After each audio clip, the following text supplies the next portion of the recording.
observed that the representatives of the petitioners in the petition to recall Senator representing Kogi Central Senatorial District, Natasha Akpoti-Uduaghan, did not provide their contact address, telephone number, and email addresses in the covering letter sent with the petition through which they can be contacted as provided for in Clause 1F of the Commission's regulations and guidelines. The Commission said the address given is Okene, Kogi State, which is not a definite location for contacting the petitioners. The Commission also said only the telephone number of the lead petitioner is provided as against the numbers of all the other representatives of the petitioners. They restated that the recall of a legislator is the prerogative of registered voters in a constituency who sign a petition indicating loss of confidence in the legislator representing them. Now let's bring in a member of the Kogi Central Women Development Association, Sandra Musa, who joins me for more on this development. Ms. Musa, thanks for joining us on the news. This INEC appears to have picked some errors in the petition sent into it in the process of recalling Senator Natasha Akpoti-Uduaghan. What do you make of this development? Good evening. Thank you very much for having me. Well, as you all know, that there are times that we cannot stay away from some little errors. As it stands at the moment, I think we're already handling that. And in no distance time, we'll be hearing from INEC concerning that observation. So we see the many bags of Ghana must go that brought these petitions that we are told are signed by constituents and those who are registered voters in those areas. But I'm sure you're also following what seemed a very loud outcry by many Nigerians who believe strongly that this recall process is politically motivated. There are pictures of the lead individuals, hanging out with some politicians in Kogi State. How genuine is this call? And what really has the senator done wrong? Thank you very much. Well, as you all know that our political leaders are there to serve their people. And so having to hang out with your leader, I don't think it's an offense in any way. And thinking that this has been backed up by political leaders, that's a total false. It's a total no. Well, asking what our senator, our sister, has done. At the moment, our major concern is that for good 6 months, we would not be having someone to speak for us. And you would agree with me that that 6 months is tentatively a year or more. It means that our seat is going to be vacant. It means that we'll not be having anyone to speak on cases or issues that has to do with our constituents. And that's our major concern. For us, good governance is what we want, and that's what we're clamoring for. As the day goes by, you will agree with me that time is ticking and is of essence to us.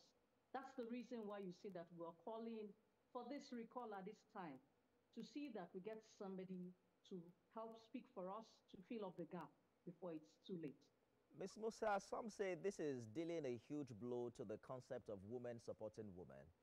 That Senator Akpoti-Uduaghan, you understand what she went through post-election, even during the elections, the kind of political wars she had to fight to reclaim that seat. She also had a very rich history with the former governor of the state, whom we saw taking picture with one of those who have led this petition. Are you concerned that this move to recall her is doing more damage to women participation, which of course is on a record low on the continent in Nigeria? You see, that's one of the major concerns we have. And that's one of the major issues that we're having to deal with, that it took her a whole lot to break the barriers to get there. And we felt that this should matter to her more than attending to trivial issues. For us, your seat was changed, yes. Were you the only senator that was affected that day? Would that be a better way to handle this issue? Does it really have a thing to do with her person? Yes. You could tell me, and I agree very well, that having to come up one morning and then I meet my seat is changed. As a person, it should affect you in a way because that was not your expectation. Now, when you get there, knowing that she's a barrister and she's learned, we expect her to have some level of observation, understand the things that are happening there, read the books that guides the organization where she finds herself at the moment, which is very germane and very important. Now, having to do this, you would look around and find, am I the only person being affected? If I'm not the only person being affected, why was my seat changed? Would she have been able to move to the seat allocated to her and then make her complaints? These are questions begging for answer. I hear you, Ms. Musa. But I'm sure you understand that the conversation has also moved beyond changing seat. The distinguished senator has raised allegations of sexual harassment. Are you saying that as a constituent, you don't believe her claims, which is now before the Ethics Committee of the Senate? Well, permits me to say that that's a personal issue, very personal issue. But I would want you to know and take this evening that as a woman, that's a very serious issue and shouldn't be taken lightly, but not without having a verifiable evidence, because it's a serious issue, and we would not at any point in time allow any woman to be put under the box for whatever issues that has to do with harassment.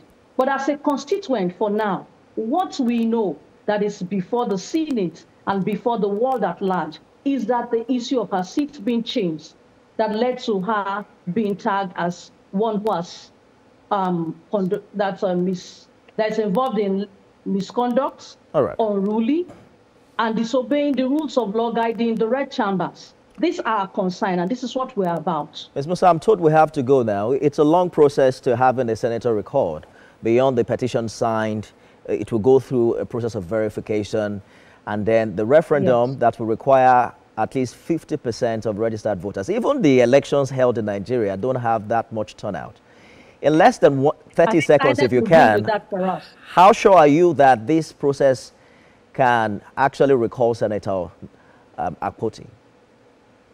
Well, as you know, it's a process. For us, we have done our part. We're calling up to INEC to do that which is expected of them, and we'll see how it takes us. Sandra Musa is member Kogi Central Women Development Association. Thank you for talking to us.